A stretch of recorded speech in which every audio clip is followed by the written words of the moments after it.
Welcome, everybody. Welcome to the Men of Warrior 22 show. I am your host, Alex Bonilla. As always, I am grateful that you're spending your evening with me. Again, welcome. Before I get started, let me remind you tonight's conversation. We are discussing, are you loving them or are you trying to save them? And I want you to think about something. I want you to think about someone you love, not just romantically. This could be a spouse, this could be a boyfriend, a girlfriend, a friend, a family member, right? Maybe even one of your children. Now, I want you to think about this. Have you ever wanted something for them more than they wanted for themselves? Have you ever wanted something for them more than they wanted for themselves? And maybe you saw their potential. Maybe you saw how talented they were. You knew what they were capable of. And you kept thinking, if they would just, right? If they would just stop drinking, if they would just get help, if they would just believe in themselves, if maybe they just take that next step, then maybe everything could change, right? And maybe you thought that before. I know I have, right? And tonight isn't really about them, though. Tonight's about us.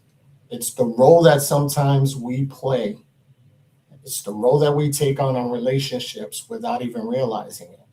Because sometimes we love people, and sometimes we slowly become responsible for them.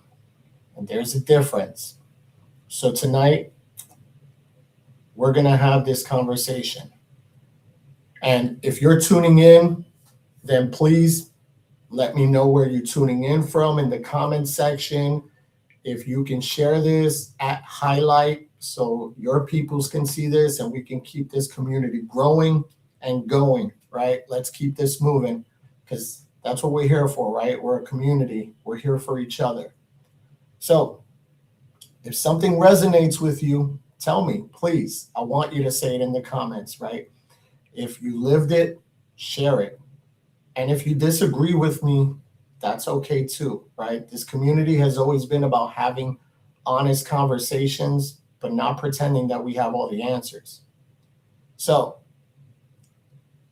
let me ask you the very first question tonight.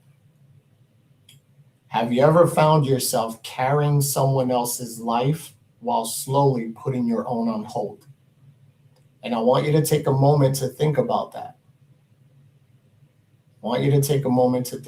Have you ever found yourself carrying someone else's life while slowly putting yours on hold? I think that a lot of us are guilty of that. I know I am. I'm guilty of, there are times where I'm in a relationship where I want to see them succeed so much that I don't realize that I just put all my goals and everything on the back burner and I am just focused on them. And sometimes it's not reciprocated, right? And you don't realize it. You don't realize it because you're stuck on that potential, right? That what if. So, let's talk about why we become the rescuers.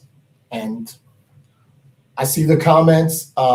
John, welcome back from Covington, Louisiana. Misty from Arizona. We got Natasha from West Coast of Puerto Rico. We got others from Waxahachie. What up, Theo? So let's talk about why do we become the rescuers, right? Because I don't think most people wake up one morning and decide, I'm going to spend the rest of my life fixing other people. I think that it happens little by little. This could be, at first it feels like love. And then love starts to feel like a responsibility. And that responsibility will slowly become an obligation. And before you know it, you're carrying things that were never yours to carry. So why do we do it? And I think for many of us, it started long before we even met the person that we're trying to save, right? Maybe it started in childhood. Some of us grew up in homes where we had to grow up too fast. Maybe you were the firstborn, the oldest child, right? Maybe you became the peacekeeper when your parents argued. Maybe you learned to read everyone else's emotions because you didn't know what version of home you were walking into. And maybe you were the one everyone leaned on. And when you're a child who grows up taking care of everyone else's emotions, you begin believing that that's what love looks like. So you begin to believe that your value comes from what you do for people, not simply from who you are. So, how many of you were responsible or were the responsible one growing up? The one that people counted on? The one who didn't feel like they had permission to fall apart because everyone else around you already was? Sometimes those childhood roles end up becoming our adult relationships. So we don't look for partners, we look for people who need us. And that's not intentional, it just feels familiar. Maybe it didn't happen in childhood. Maybe it happened for many of us who served, whether you're military, first responder, you're trained to protect. You're trained to carry the load, to never leave anyone behind. And those values are a part of who we are, and they're good values. But some of those values don't translate into healthy relationships. In the military, carrying someone can save a life. But in a relationship, carrying someone forever can prevent them from learning how to stand on their own. So there's a difference between helping someone through a season and carrying them for a lifetime. Michelle, I am the oldest. See? So maybe this resonates, maybe it makes sense. So then there's what if you're a caregiver? The nurses, the therapists, the parents, the teachers, the spouses, the people who naturally take care of everyone around them. Have you ever noticed how uncomfortable it feels when someone asks, how you doing? Some of us don't even know how to answer that, right? We're like, or we say, I'm fine. Everything is I'm fine, right? We're so used to checking on everyone else that we've forgotten how to check in with ourselves. Helping becomes our identity. And when helping becomes your identity, you start to feel guilty every time you choose yourself. And I want you to think about that. How many of us, as a dad, I will tell you that I feel guilty every time I choose myself. If I go do something without my kid, I feel guilty.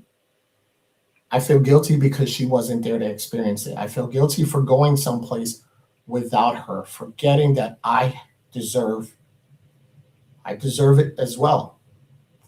Theo, the military produces toxic leaders in other areas of life because they try to teach you that every problem is a leadership fault. Some problems are individual and do not reflect on leadership.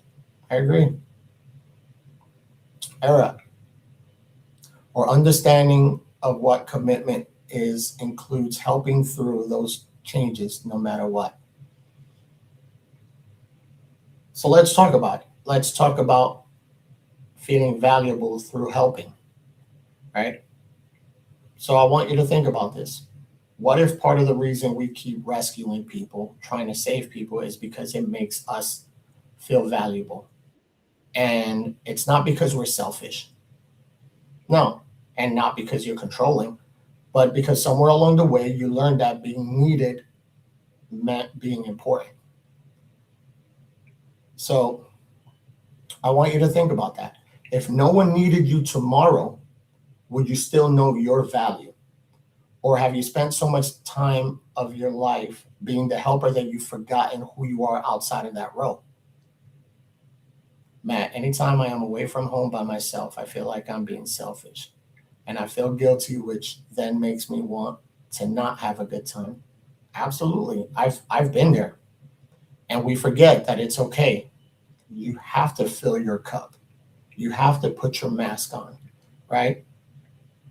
When I say it's my turn, it doesn't mean screw everybody else. It just, listen, it's me now. I need to fill my cup before I can help anybody else.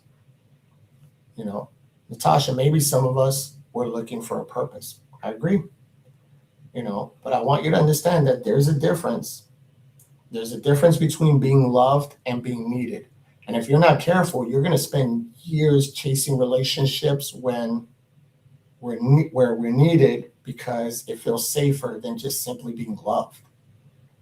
And I want you to understand helping someone is an act of love. We know that. But believing you're responsible for their healing is a burden that you were never meant to carry. So let's talk about what happens when we stop loving someone for who they are and start falling in love with who we hope they'll become. This is falling in love with their potential. So I want to ask you a question. Have you ever looked at someone and thought, you know, man, it could be amazing? Maybe they were intelligent, maybe they were funny or driven. Maybe you saw pieces of the person they could become. And instead of building a relationship with who they actually are, you built one with who you hoped they would become. I think that most of us have done that at some point. And sometimes we meet someone and we don't just see them, we see their potential. We imagine the future, we picture the life that you could build together, and we tell ourselves, you know, once they get through this, once they find the right job, or maybe if they stop drinking, once they deal with their past and start healing, maybe once they matured, um, or maybe once they realize how much I love them, then everything will be different. And before you know it, you're no longer dating the person standing in front of us. We're dating the person or the version of them that we created in our minds. And that's a dangerous place to build a relationship. Because while you're living for tomorrow, that person is living for today. And today is the only version of them that actually exists. So let me say this again. You cannot build a healthy relationship on a future version of someone who hasn't chosen a future for themselves. I want you to think about that for a moment. Natasha, maybe some of us were also looking for purpose, not so much wanting to feel valued, but we're still trying to save them. So, that's hard. It's hard for a lot of us to accept because, we hope, and hope is a beautiful thing. Hope is what keeps people fighting. Hope gets people through some very difficult seasons, right? But hope has its place. Remember, hope without action eventually becomes waiting, and waiting can easily quietly turn into years. And that's years of making excuses, years of saying, just give it a little more time, you know? Years of believing that the next conversation, the next opportunity, or the next promise will finally be the one that changes everything. So I want you to ask yourself, how long have you been waiting? How long have you been waiting? Some of us have been waiting for a while. And I'm not just talking about relationships, right? That's one thing. But how long have you been waiting for friendships, with family? How long have you been waiting for someone to become who they've repeatedly shown you that they're not ready to become? Because here's what I've learned: potential is not the same as progress. Potential will say, I could. Progress will say, I am. One is possibility, the other one's action. And relationships can't survive on possibility alone. So, Theo, some people stick around because they enjoy the toxicity of uncertainty. I agree. That goes back to the conversation we had last week on last week's episode. A lot of us sometimes tend to stick around because we would rather choose the familiar chaos than the unfamiliar peace. Or we believe that if we walk away, then no one will love us, that we will be alone. And some people are afraid to be alone because alone means that you have to become vulnerable with yourself. You have to sit with it, right? And you have to confront your own bullshit.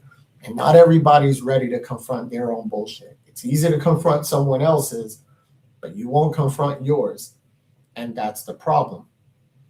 So some of us stick around. Then there's also some of us stick around because that's all we've been shown our whole lives, right? Whether it was growing up in a home where that's how dad treated mom or mom treated dad, and you got into relationships like that. And now you feel that if that woman isn't yelling at you or if that man isn't treating me a certain way, and that's not love. So when the first real person comes along in your life that actually is in a better place and isn't about the drama or the toxicity, you don't know what to do with it, right? And chances are there's a big chance that you might push it away or reject it because it doesn't feel like love or not the love you know, right? So I want you to think about how many of us believe that if we loved someone enough that they will finally heal, right? Like maybe our patience would change them or our sacrifices will motivate them, that your loyalty is going to inspire them. How many of us have spent a lot of time doing that? Natasha, this goes for the parent-child dynamic too. When our parents expect us to accomplish certain milestones or goals, they themselves didn't. Absolutely. Absolutely. It works both ways. It's the same as when people are pushing their limitations onto you. Sometimes people are like, oh, you see it in certain cultures. Oh, no, you better be a doctor. Anything short of this, you're a failure. You have to do this. It's a lot of milestones, expectations that people place on others, right? And sometimes their heart is in the right place, but their delivery isn't. So when you love someone, you want to naturally help. You want to encourage them. You want to see them become the best version of themselves, right? Like we mentioned, even when it comes to a child, that is normal. But the problem is that when we take responsibility for a transformation that only they can choose, that's the difference. Love is powerful. Love can encourage, love can inspire someone, it can support someone, but love cannot make someone heal. Love can't, you cannot attend therapy for someone else. Understand that you can't attend therapy for someone else. So love cannot make someone heal. That's something they're going to have to want. They have to do. Natasha, when are you going to have kids? I did and realized a person's journey is their own. That's how you do it. Sometimes you have to, and sometimes it hurts, right? Because sometimes walking away from the situation feels like you failed. Or if the person doesn't understand the level that you're on, sometimes that can easily come off as, what if they attack you for it? Oh, you're walking away, you don't love me, you don't this, and make you feel guilty or gaslight you into this. There's so many factors into this. But, as I mentioned, you can't attend therapy for someone else. You cannot stay sober for someone else. You can't become emotionally available for someone else. You can't do someone else's work. You can't. And sometimes we confuse loving someone with carrying them. There's a big difference. Remember that. There's a difference between loving someone and carrying someone. Love walks beside, the other one carries.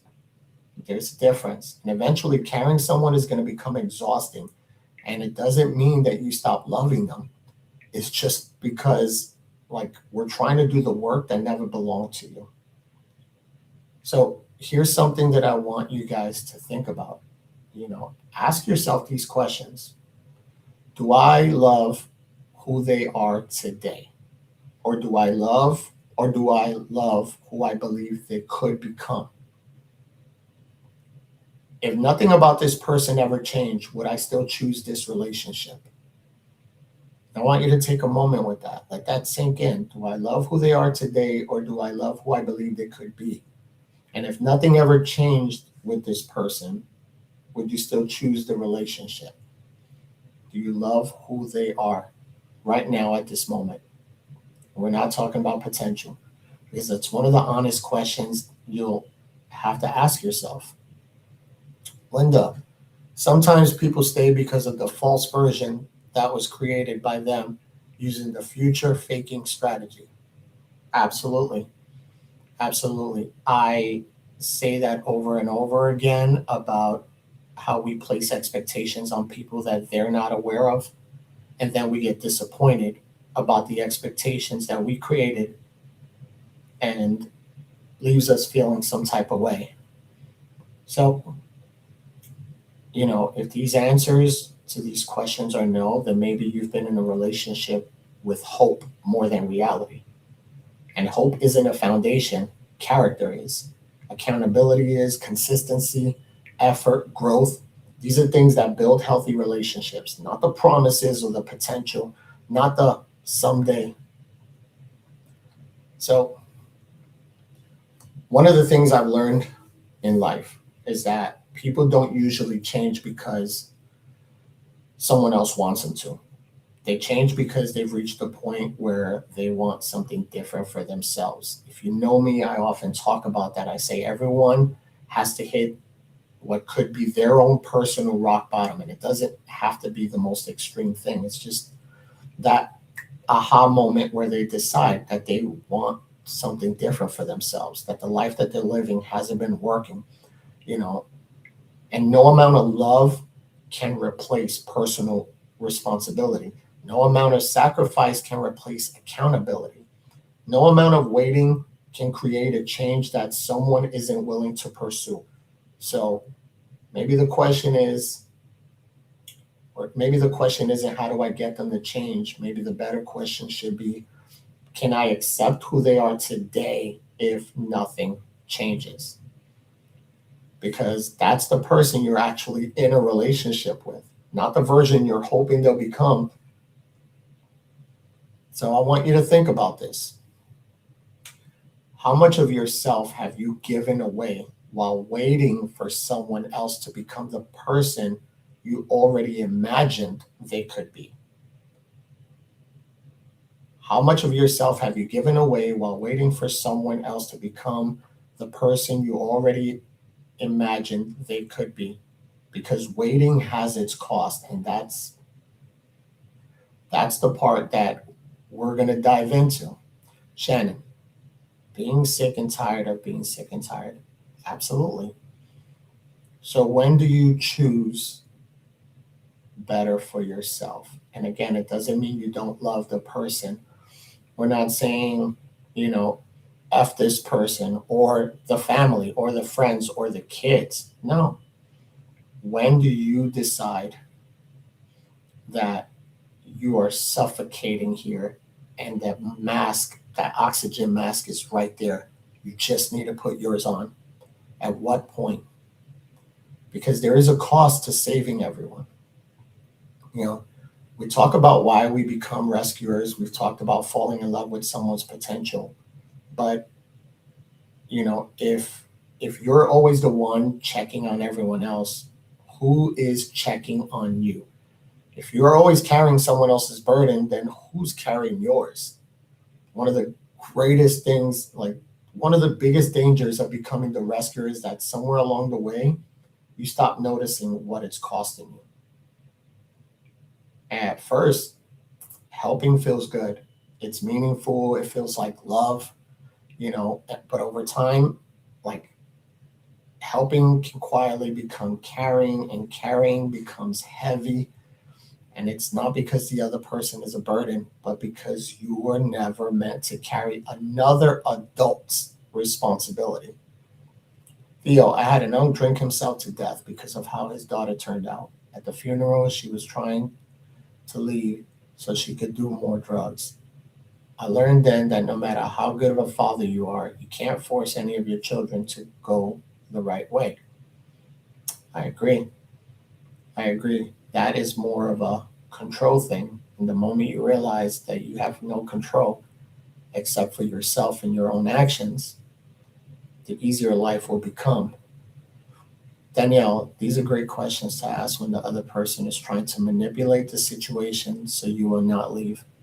Absolutely. Listen, when you understand your worth, then everything just starts to sound like when you're watching Charlie Brown and you hear the wah wah wah wah wah. Once you know your worth, once I know my worth, I'm not going to let you manipulate the situation. That's how it sounds to me afterwards, because you're not going to convince me that I am a terrible person or I'm this or I'm that. No, no, you can't wait for that moment to now tell me, oh, I'm going to change. Just give me time, right? You can't. When you're constantly the one that's carrying everything, you're going to burn yourself out.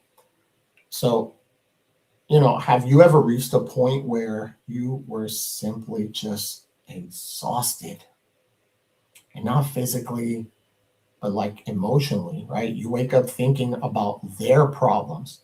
How many of you wake up thinking about whatever your significant other is going through, or a family? How many of you have a friend that, oh my God, there's always something with this person, and no matter what is going on,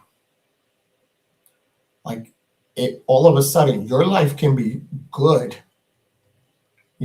great, or it could just be good and you don't have these issues, but you wake up like already thinking about their problems, right? You go to bed worrying about their problems and their future, right? Your mood depends on how they're doing.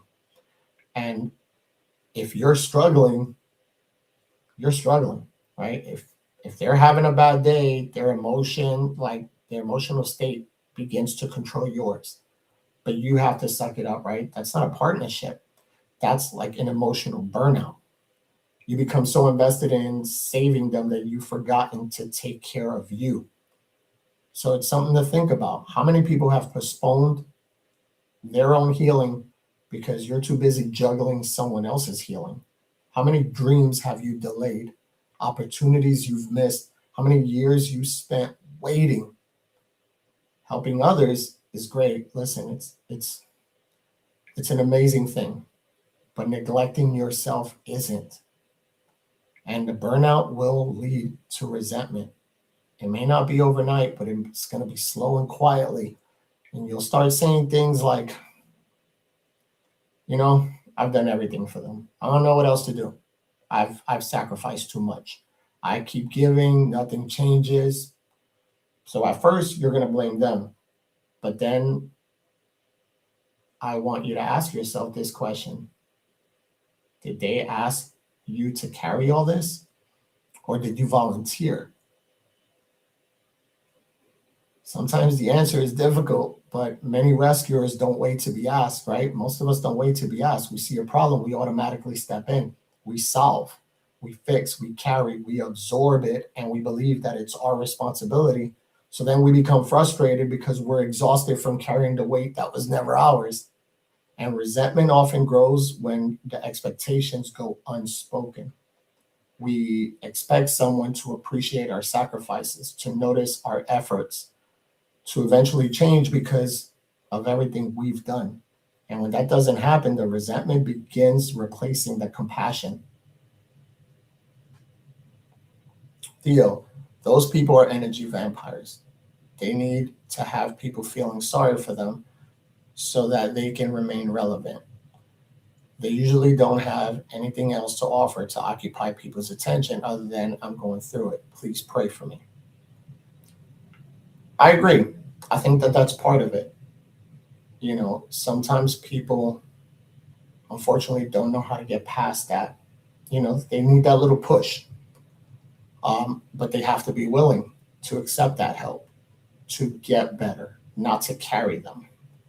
Linda, codependency is a real thing. Absolutely. Absolutely. So I'm going to take a moment to pay the bills here and we're going to jump into the next topic. Men of Warrior 22 isn't just apparel. It's a reminder to keep going when life gets heavy. Visit MW22 shop and check out the latest shirts, hats, mugs, and gear built for the mindset, not just the look. Stronger together, no one stands alone. If you need coffee that actually hits different, this is it. Fuel your mind, elevate your day. Go to Aerial Resupply Coffee Company, proud sponsor of the Mental Warrior 22 show. Use MW22 for 20% off. Link is in my bio. Empowering Holistic Health is a proud sponsor of the Mental Warrior 22 show and a proud partner of the Mental Warrior 22 Foundation, helping people focus on wellness from the inside out. From health programs and supplements to apparel designed to support your lifestyle, she is building a community around better health and better living. Visit empoweringholistic.com for more. Hey everybody, this is Lex from Men of Warrior 22, and I want to talk to you about the war inside. The war inside was born from real battles, real struggles, and the truth that many of us spend our lives living in survival mode without even realizing it. This book isn't written about trauma. It's about resilience. It's about confronting the lies that we tell ourselves, breaking free from the weight of our past, and finding the strength to reclaim our lives. If you ever felt like you had to carry the world alone, if you've ever smiled while silently falling apart, then I wrote this for you. The War Inside is a reminder that healing is possible, that hope is real, and no one has to fight alone.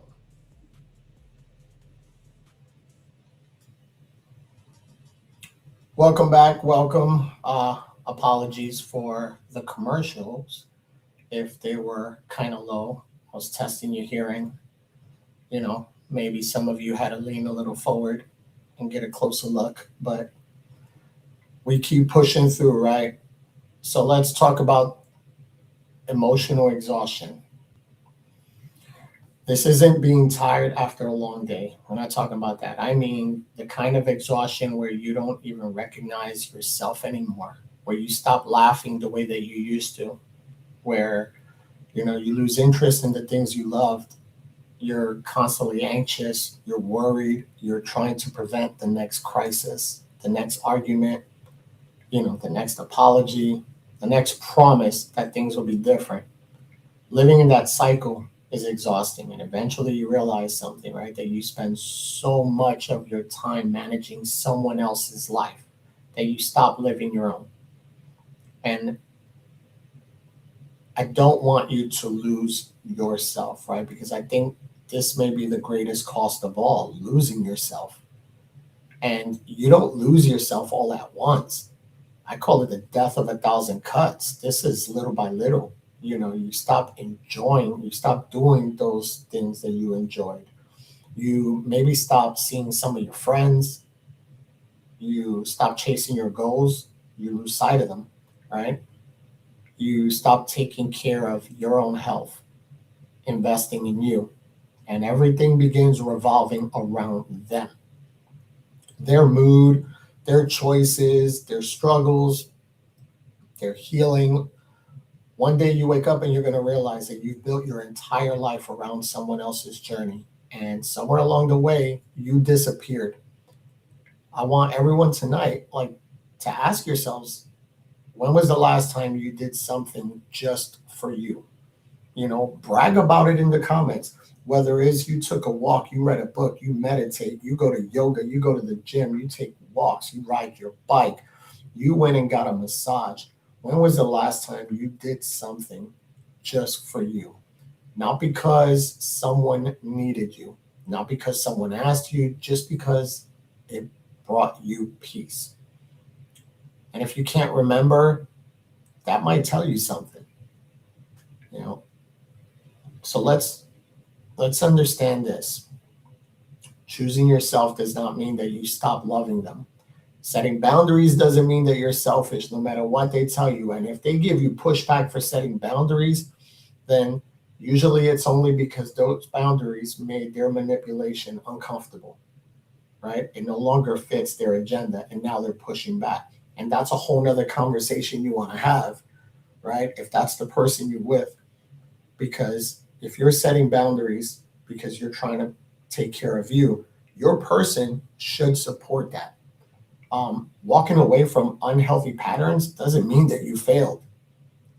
It doesn't. Love should never require you to abandon yourself. A healthy relationship should always make room for both people to grow. It shouldn't require one person to shrink so the other person can stay comfortable. Okay? Because here's what I learned, and most of you already know, right? You can't pour from an empty cup. You can't continue to give what you no longer have. And if saving someone else is costing you your peace, your health, your identity, your joy, then maybe it's time to ask a different question. Not how do I save them, but why have I stopped saving myself? Because your life matters too. And I see in the comments, been there, not going back. I've started taking overnight medications. I love that. Michelle, absolutely. But the best feeling in the world is when you find yourself again, realize your worth, and decide to never again settle for less. Absolutely. Absolutely. You know, I've been picking places throughout Texas and going by myself. That's amazing. That is amazing because, yes, your life matters too. Your dreams, your healing matters. And if you spent years carrying everybody else, maybe this is the season where you finally put some of that energy back into yourself. And if it makes the other person uncomfortable, then fuck it. Let them feel uncomfortable because you've been uncomfortable for however long you've been doing it. Some of you might be a short period of time. Some of you might be years, depending on the relationships we're talking about. And sometimes they're going to try to make you feel guilty about putting yourself first. Let them. Let them. Because you've been uncomfortable for far too long. And if they need to be uncomfortable for a minute while you go on a drive, while you go to the gym, while you go to the hair salon, while you do something for you, listen, they'll be fine. Okay? They will be fine. Again, we're going to talk about what healthy support really actually looks like because, again, there's a big difference between standing beside someone and carrying them. So I want to spend the rest of our time talking about something that I think changes most of this. We talked about rescuing, the carrying the people. We talked about losing ourselves. But what does healthy love actually look like? Because here's what I don't want anyone hearing tonight. Like, I'm not telling you to stop loving people. Not at all. I'm not telling you to stop healing people. I'm not telling you to stop showing compassion. What I'm saying is there's a difference between supporting someone and trying to become responsible for their lives. They're not the same thing. So let's talk about the difference. Support will say, I believe in you. I know you're capable. I'll encourage you. I will cheer you on. I will be here while you do the work. You notice something, right? That support still requires the other person to participate, right? I will walk with you. That's it. I don't even have to say anything. I will stand beside you and I will be there with you. Support believes in the other person's ability. Rescue assumes that they can't do it without you. Support empowers, rescue creates that dependence. The support will say, once again, I'll walk beside you. The rescue is saying, I'll carry you. I got you. And if you've been carrying someone for years, then I want you to think about that. And I want you to ask yourself, have I been helping them Or have I accidentally kept them from discovering who they're capable of? And we do that as parents too. Sometimes you, no matter how old your child gets, because I've seen this, it doesn't have to be a small child. It can be your grown kidult. And you as a parent, because you justify it. You're like, oh, as long as I'm dad, I'm still going to always do it. And I'm not saying not to do things for your kids or for the people you love. However, if you're constantly doing something for them, then what happens if, God forbid, you're no longer here tomorrow? How are they going to figure it out? How are they going to be able to recognize just how much potential they have and how capable they are? You underestimate them. When you step back, relationships, listen, they were functioning and existed before you. So somewhere in our heads, we believe they can't do it without us. Oh, no, listen, they're going to figure it out. They're going to figure it out. Or unfortunately, if you walk away, they're going to find someone else to carry them too. Like Theo mentioned, they're going to feed off of that. So sometimes the most loving thing you can do is stop doing for people what they're capable of doing for themselves. And it's not because you don't love them, because you do, but because we believe they can grow just like you did. So let's talk about the boundaries. Some people hear the word boundaries and they immediately think distance, being cold as a punishment, right? But boundaries aren't walls, they're guidelines. Like the guidelines that are there, they're how we protect relationships instead of destroying them. A boundary will say, listen, I love you, but I won't accept this disrespect. But your choices are still your responsibility. I'll support your healing, but I cannot do your healing for you. Healthy boundaries don't push people away. Healthy boundaries define where your responsibility ends. Once again, like I'm here for you, but this is my line. This is the gun line right here. That's it.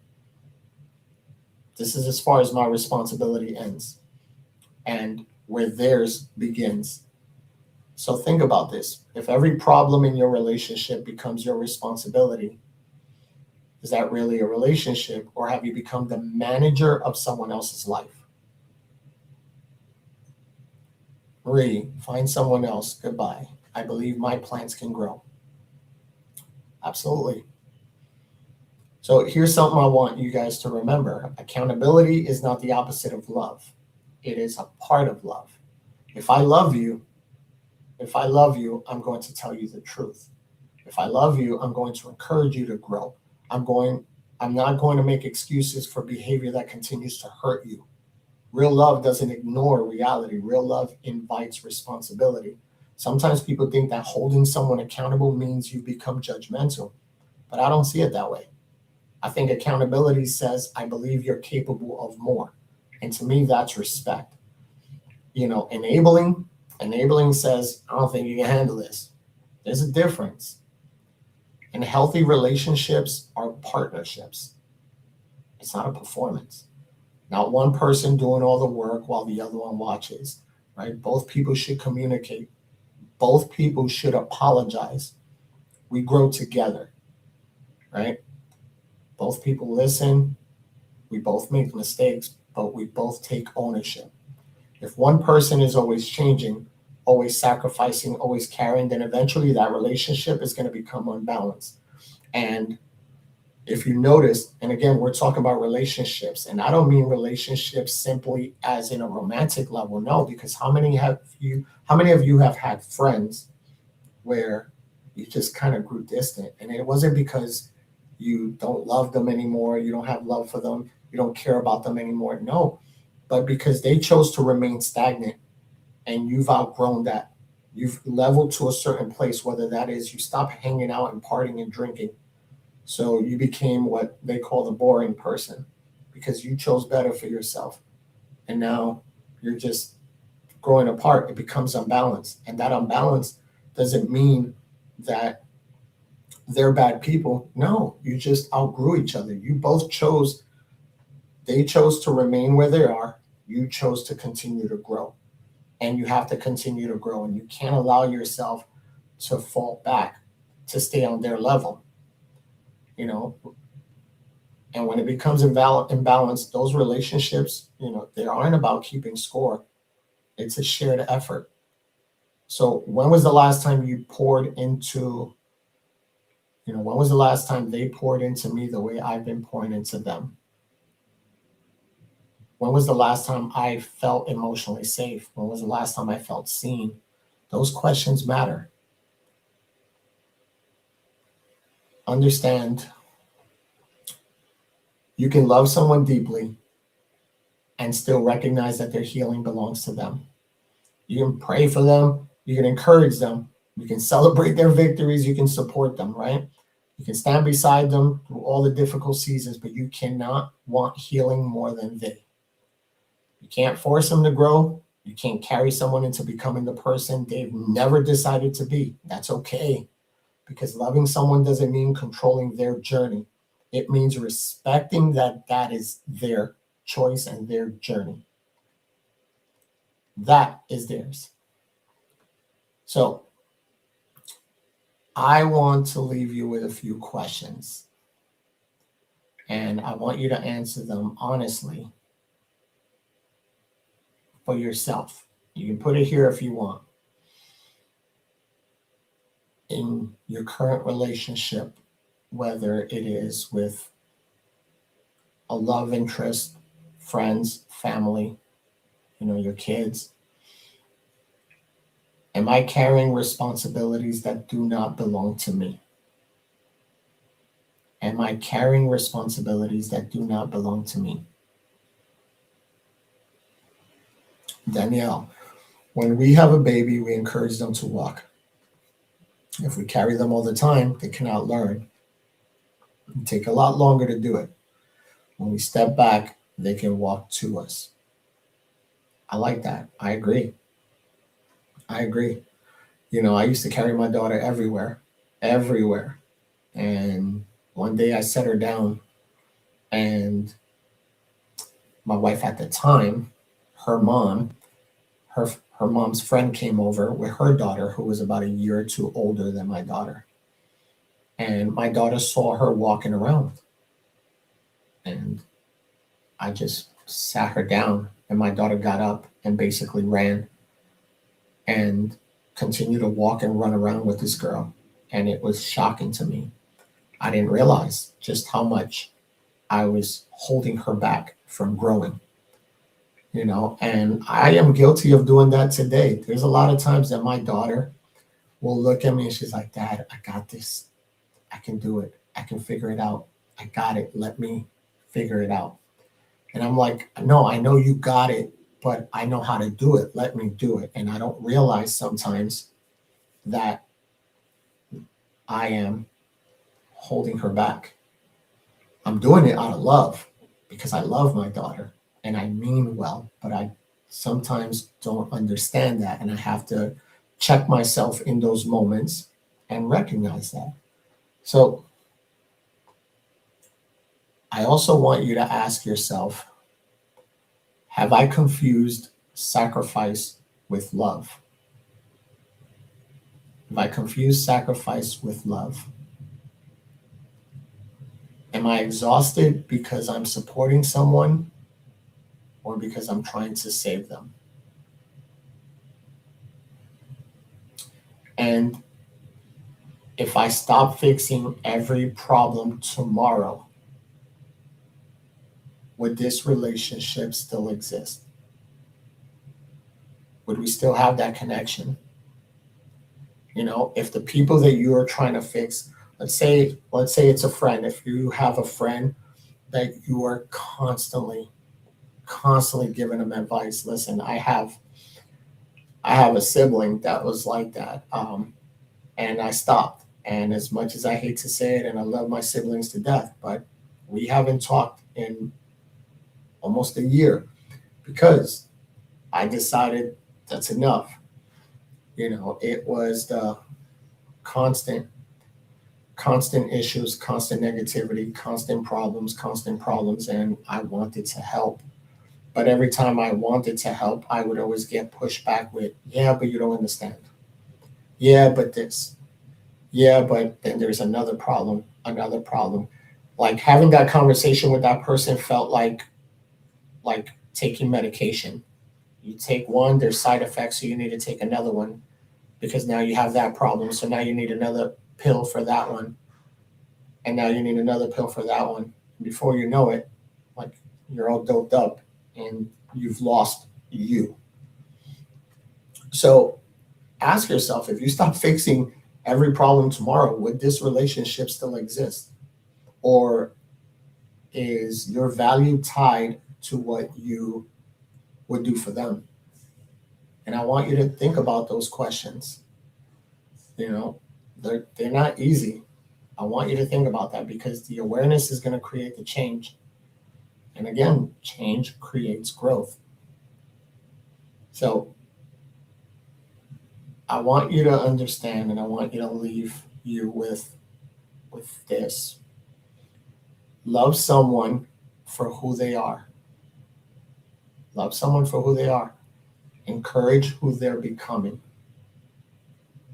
But never lose yourself trying to become the reason they change. Your love is powerful. Your support matters. Your compassion matters. But someone else's healing will always require their decision. Understand that. Healthy relationships don't ask one person to carry both lives. Healthy relationships invite two people to walk forward together. Not the I'm walking in front of you, you walk behind me. No, I'm not going to sit here and tell you everything's got to be 50-50 or we both got to be at 100 because those are unrealistic things. That will never happen. We're human, right? And that's okay. I can be at a 70 one day and you're a 30.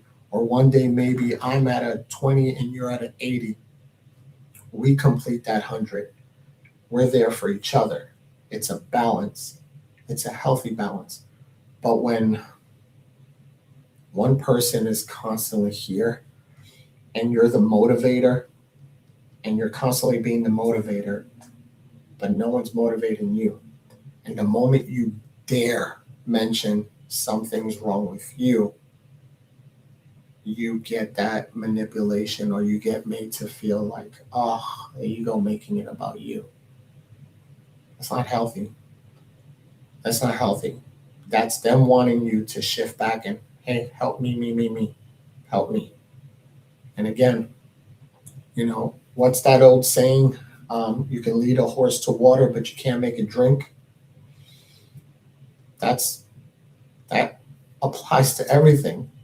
You can want them to succeed, but you can't make them get help. You can't make them choose to change. You can't make them choose to want better. So if tonight's conversation resonated, if it spoke to you, I want to hear about it. I want you guys to tell me in the comments. Share this episode with someone who might need it. I want you to think about one person. You don't have to say their name. I want you to picture them. Picture them in your head and ask yourself, am I loving them or have I been trying to save them? And if you're already like, Danielle, thank you for your time and energy with the amazing information you have shared with all of us. Being within this community and watching your show has helped tremendously. This has been such an important episode. You can't keep watering dead plants. No. And it is so hard to walk away from those you love, right? Because you see the potential. You see the potential. You want them to succeed and you're like, God, I just want to shake you. Why can't you see what I see in you? And no matter how many times I say this, you cannot want it more than them. Carrying people only works in places like the military life or death situations, not in relationships. That should not be your job. Unless you're being paid to do so, that is not your job, especially in a relationship, right? Because now you find yourself carrying all of their baggage and carrying yours. Just imagine that. I want you to think about that. I want you to picture you walking in the airport with your spouse. And ladies, I want you to picture that. Imagine you walk into the airport and he is just walking on his phone and you're carrying 4 or 5 bags. And I'm not talking about pushing them in the cart. You're carrying these like on your shoulders, on your back, and everything. I want you to picture that because that's how it looks when you're constantly carrying that relationship, right? And I'm not talking about the temporary. I'm not talking about helping someone through a season. We discussed that already. I'm talking about when that becomes the norm, right? And the same thing applies to men. Imagine you carrying all the bags while she's just doing that and then just throws on another bag. And then another family member comes by, they throw another bag. No one wants to carry their stuff. You carrying yours and theirs. How long before you drop those bags and lose your shit? You shouldn't wait to that moment, right? Marie, it is. I had to do this year. Walking away almost destroyed me, broke my heart. It will feel that way. And it's going to feel that way because you care and love for the person. And then there is also the other side of it that we discussed. There's that manipulation, right? That you are doing finally what's best for you and the other person's making you feel like shit about it.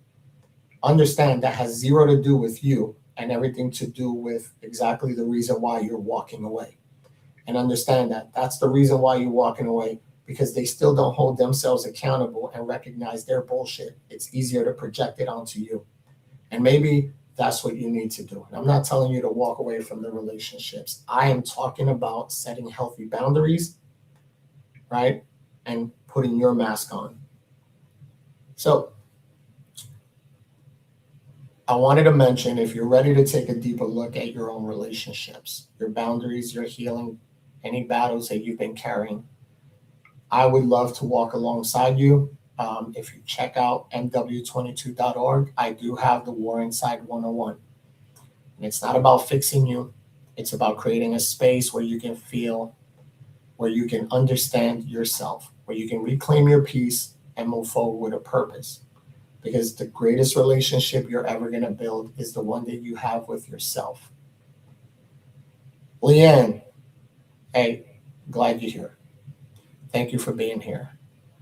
So we're going to continue this conversation. As soon as I get off here, I encourage you guys, hey, if you have questions, I did mention earlier, hey, put the questions in the comments and I'll ask them on the show.